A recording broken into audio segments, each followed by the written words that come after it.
不加蛋不用一滴油的软香小饼，营养健康还好吃，放上2天都不硬，全家人都吃美了，你也快来试试吧。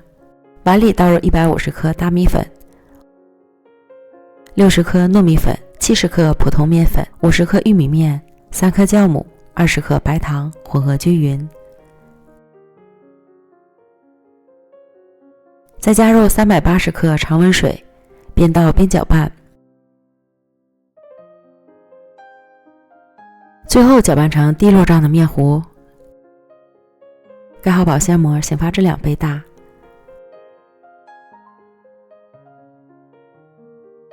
发酵好的面糊内部充满了气孔，搅拌排气。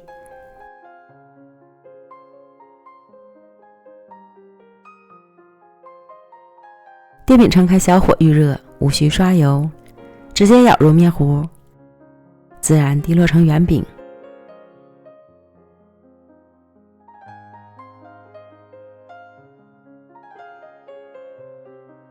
盖盖焖1分钟左右，开盖，表面已经定型变色，翻个面再煎20秒左右就完全熟透了。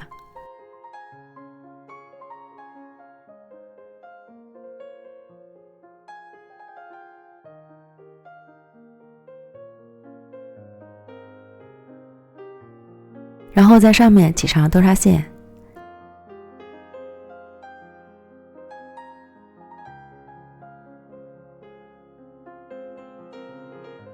将小饼对折，按压贴牢，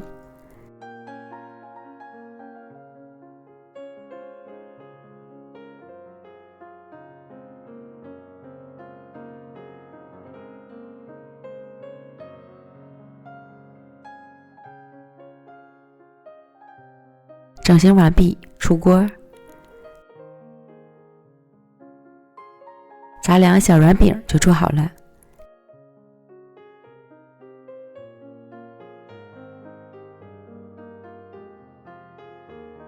切开之后看到的是满满的馅料，软软糯糯的外皮包裹着香甜的豆沙馅，吃起来口感非常丰富，香极了。不加蛋，不加一滴油，营养健康又好吃的炸2小饼，推荐朋友们一定要试试哦。